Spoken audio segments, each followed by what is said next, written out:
पहला अवयव है दिक्पात कोण। दिक्पात कोण को समझने से पहले हमें दिशाओं का ज्ञान होना चाहिए। हमें दो तरीके से दिशाएं मिलती हैं, दिशाओं का ज्ञान हम प्राप्त कर सकते हैं। एक तो जिसमें हम भूगोल की मदद लेते हैं, तो भूगोल की यानी भौगोलिक स्थिति के अनुसार हम दिशाओं को भी ज्ञात करते हैं, जिसमें कि हम सूर्य का सहारा लेते हैं। तो हमने दिशाएं बनाई सूर्य के हिसाब से कि एक तरफ से देखा कि सूर्य उगता है और दूसरी तरफ में सूर्य डूबता है, तो हमने एक लाइन बना दी सूर्य से उगने वाला और सूर्य से डूबने वाली दिशा की तरफ। राइट। तो जो हमारी पृथ्वी है वो किधर चक्कर काटती है, वो जो उसका जो रोटेशन है, उसका जो एक्सिस पे अपना घूमना है वो उल्टा है, वेस्ट टू ईस्ट। राइट। उसका घूमने का जो दिशा है वो पश्चिम से पूरब की ओर है। तो पश्चिम से पूरब की ओर है, तो इसका मतलब हमने उसी के हिसाब से डायरेक्शन बताया कि सूर्य डूबता इधर है, अरे डूबता इधर है और उगता इधर है। तो हमने कहा कि जिधर सूर्य उगेगा उसको हम एक डायरेक्शन कहेंगे ईस्ट यानी पूरब, और जिधर सूर्य डूबेगा उसको कहेंगे हम वेस्ट यानी पश्चिम। और उसके ऊपर हमने एक, ये हमारा है ईस्ट और वेस्ट, और इसके ऊपर हमने एक परपेंडिकुलर लाइन बना दी, एक लंबवत रेखा बना दी जो बताएगा किसको, ऊपर की ओर है तो नॉर्थ को और नीचे की ओर है तो साउथ को। राइट। तो ये है हमारे पास जिसमें हम सूर्य की सहारा लिए हैं। तो ये है ईस्ट, वेस्ट, नॉर्थ और ये साउथ। ये हमें नॉर्थ साउथ कैसे मिला, हमने इसके लंबवत एक लाइन बना दी 90 डिग्री का। तो इसमें क्योंकि ये इसमें हम भूगोल की मदद लिए हैं, तो ये कैसा हो जाएगा, ये कौन सा हमारा नॉर्थ है, कौन सा हमारा उत्तर है, भौगोलिक उत्तर। ठीक, इसको हम भौगोलिक उत्तर बोलेंगे। क्यों बोलेंगे, क्योंकि इसमें हमने भूगोल की मदद लिया हुआ है। दूसरा तरीका ये है हमारे पास कि हम कंपास की मदद लेते हैं चुंबकीय क्षेत्र के द्वारा। तो इसमें क्या करते हैं, हम कंपास का नीडल लेते हैं। ये हमने बनाया कंपास का नीडल यानी कंपास का सुई, और ये जो कंपास का सुई है ये हमेशा हमें पता है कि नॉर्थ और साउथ डायरेक्शन में ही ठहरता है। तो अगर ये नॉर्थ और साउथ में ठहरा है तो इसकी सुई अभी ऊपर है, जो दिखाएगा किसको, नॉर्थ को। ठीक। तो यहाँ पे हमने कौन सा इस्तेमाल किया है, किसका सहारा लिया, तो चुंबकीय क्षेत्र का सहारा लिया, तो इसको हम बोलेंगे चुंबकीय उत्तर। ठीक। ये भौगोलिक उत्तर था क्योंकि यहाँ पे हमने भूगोल का मदद किया।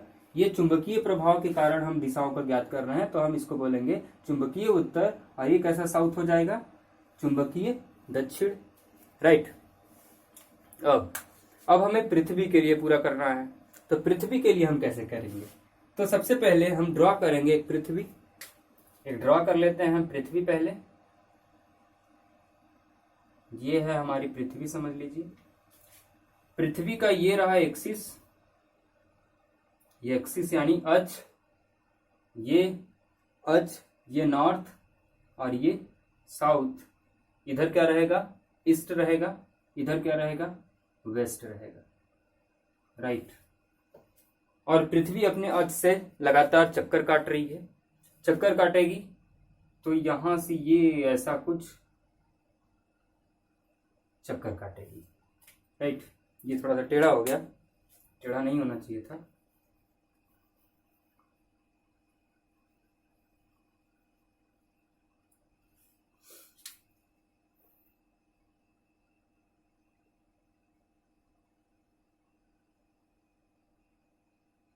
ठीक।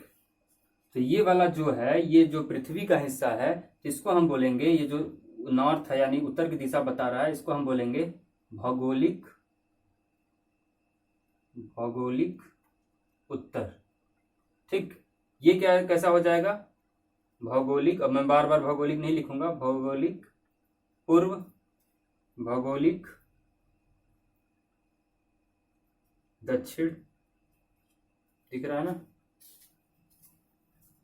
भौगोलिक दक्षिण। और ये हो जाएगा भौगोलिक पश्चिम। राइट। तो हमें एक डायरेक्शन मिल गया भौगोलिक स्थिति के अनुसार कि नॉर्थ इधर होगा, हमारा उत्तर इधर होगा। राइट। अब ये जो क्या है, ये पृथ्वी अपना एक्सिस पे रोटेट मार रही है, तो कौन से अक्ष पे रोटेट मारती है, ये भूमध्य रेखा पे। ये हो जाएगा भूमध्य रेखा। ठीक, और ये भूमध्य रेखा कैसा है, तो ये भूमध्य कैसा है, भौगोलिक है। तो हम यहां भी लिख सकते हैं भौगोलिक भूमध्य रेखा। और ये अक्ष क्या है, ये वाली जो अक्ष है इसको हम बोलेंगे भौगोलिक अक्ष। ठीक, अब दूसरे चीज को हम यहाँ पे इंक्लूड करते हैं। अब चुंबक को ले आते हैं। तो हमने कोई चुंबकीय कंपास लिया और उसको हम यहाँ पे जब रखते हैं तो हम देखते हैं कि चुंबकीय का जो कंपास है, जो नीडल है, ये ऐसे बेंड हो जाता है। ये इधर की ओर ऐसे बेंड हो जाता है और इधर की ओर ऐसा बेंड हो जाता है। ठीक, तो ये जो हमें इस कंपास की वजह से ये हमेशा नॉर्थ और साउथ में ही ठहरता है, तो हम कहेंगे ये इसका क्या है, उत्तर यानी नॉर्थ, और ये क्या है, साउथ यानी दक्षिण। ठीक, तो यहाँ पे जो हमें नॉर्थ और साउथ मिल रहा है, ये हमें कैसा मिल रहा है, तो इसको हम बोलेंगे चुंबकीय दक्षिण। ये कैसा नॉर्थ हमें उत्तर मिला है, चुंबकीय, क्योंकि चुंबकीय प्रभाव की वजह से है, तो हम यहाँ पे बोलेंगे चुंबकीय उत्तर। ठीक, और यहाँ ये जो हमारी एक्सिस है किसकी, भौगोलिक अक्ष, और ये वाली जो एक्सिस है जिसको हम बोलेंगे, इसको हम बोलेंगे चुंबकीय अक्ष।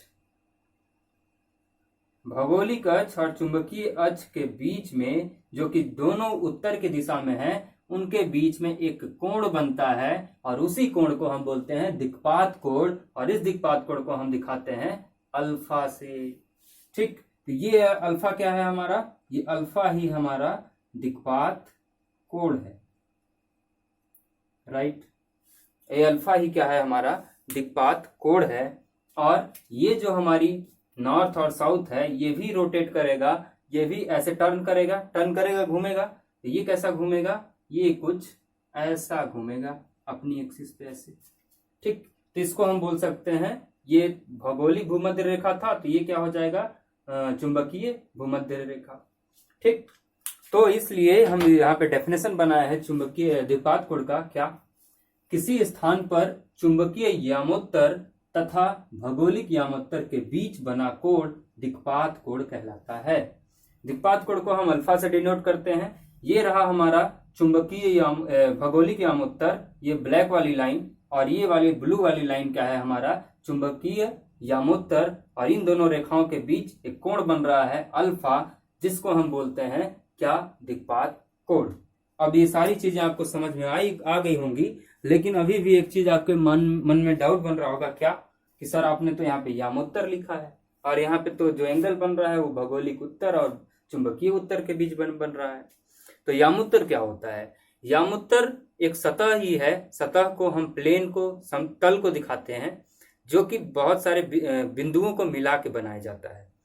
हमारे पास ये दो बिंदु हैं, एक ये, और एक बिंदु हमारा इधर है। अब इनको हम इधर से ऐसे करके इस तीसरे बिंदु से मिला देते हैं। तो इन बिंदुओं को जो मिला के बना उसको हम बोलते हैं यामोत्तर, और इंग्लिश में बोलते हैं मेरिडियन। तो यहाँ पे क्या हो रहा है, यहाँ पे लाइनें कुछ ना कुछ बिंदुओं से मिलकर बनी हुई हैं। तो इन लाइनों को हम क्या बोल रहे हैं, जो नॉर्थ से साउथ के डायरेक्शन को दिखा रही हैं, पूरे सतह को दिखा रही हैं, रिप्रेजेंट कर रही हैं, तो उसको हम किस नाम से बोलते हैं, यामोत्तर के नाम से।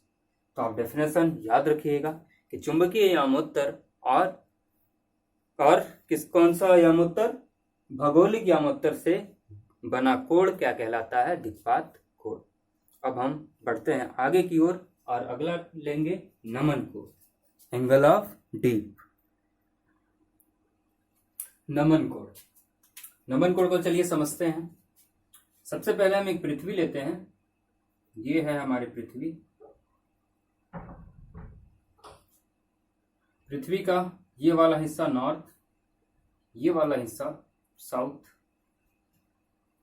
ठीक, अब हमें इसके अंदर कैसा ये चुंबक की तरह बिहेव करती है पृथ्वी, तो हम ये मान के चल रहे हैं, एक इमेजिन कर रहे हैं, ठीक, कल्पना कर रहे हैं कि इसके अंदर एक चुंबक है ऐसा।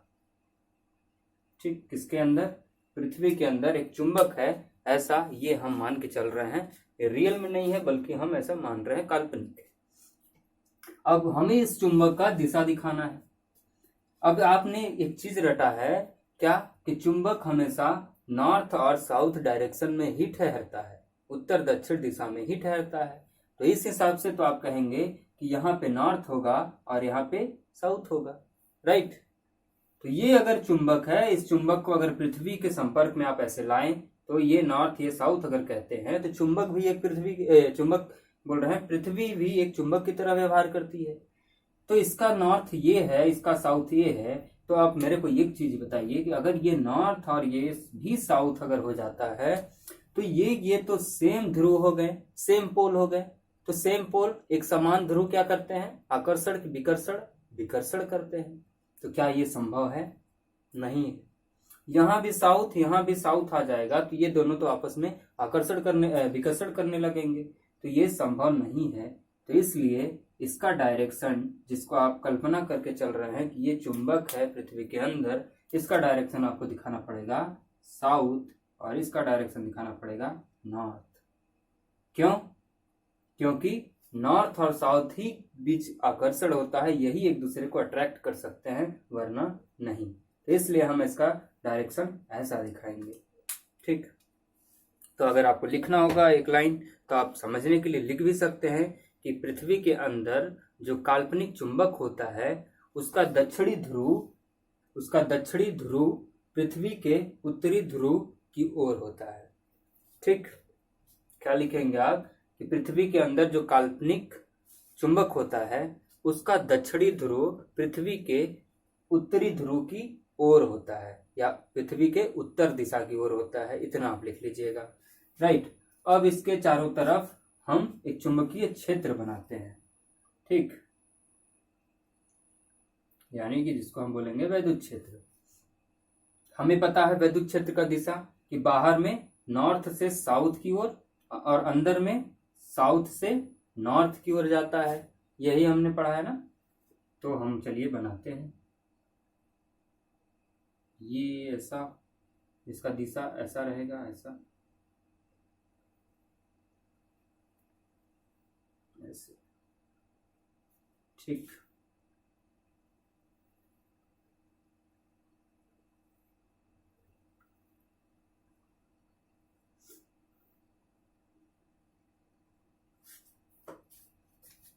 दिख रहा है?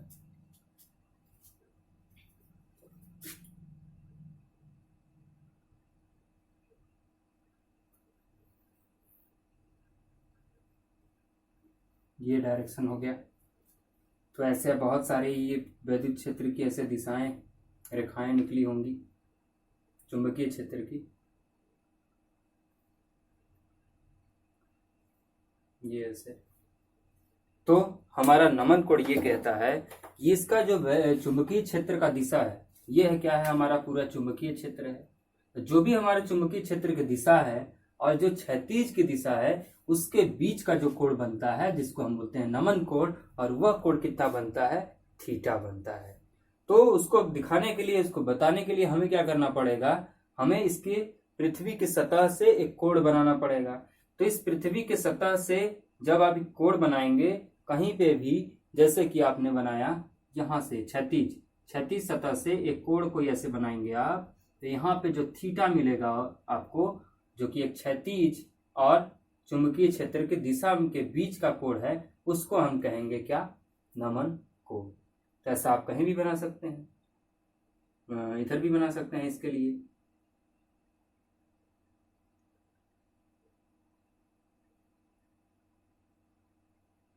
इधर कहीं आपको थीटा मिलेगा, तो ये थीटा क्या बताएगा, नमन कोण। यही होता है नमन कोण, राइट।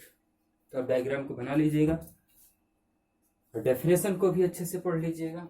अगला एक लास्ट बचता है इसमें, इसके बाद ये फिनिश है। इसको मैं अब रफ कर रहा हूं।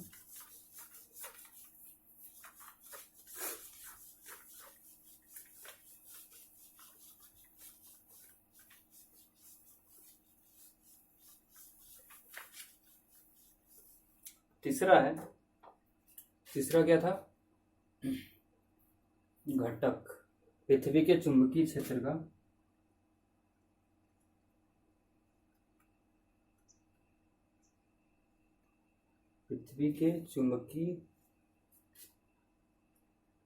क्षेत्र का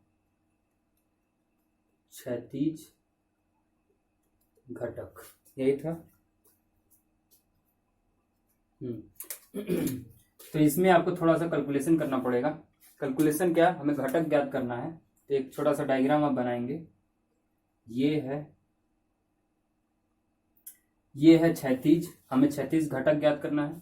तो ये है हमारा क्षैतिज घटक, जिसको हम एच भी लिखते हैं और कहीं कहीं बी एच भी लिखा जाता है।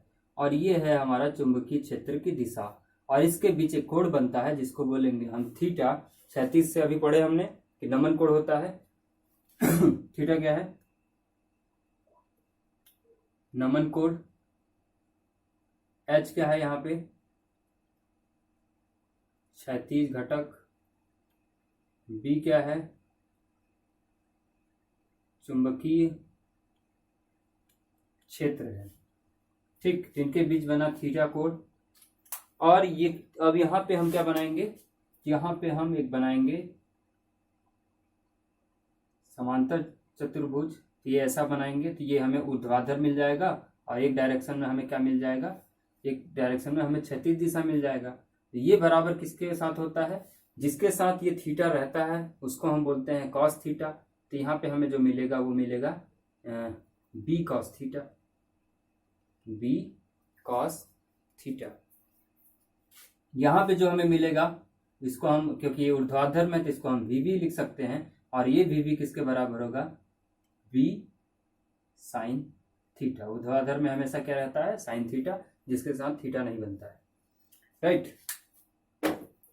तो एच कितना होगा, क्षैतिज घटक इसका जो क्षैतिज घटक होगा वो कितना होगा, बी कॉस थीटा, राइट। तो यहां से अगर आप बी निकालेंगे तो ये कितना बच जाएगा, H upon cos theta. V बराबर कितना होता है, बी साइन थीटा। तो अब बी बराबर आप क्या लिख सकते हैं यहां से, H upon cos theta, H upon cos theta, और इधर क्या रहेगा, साइन थीटा।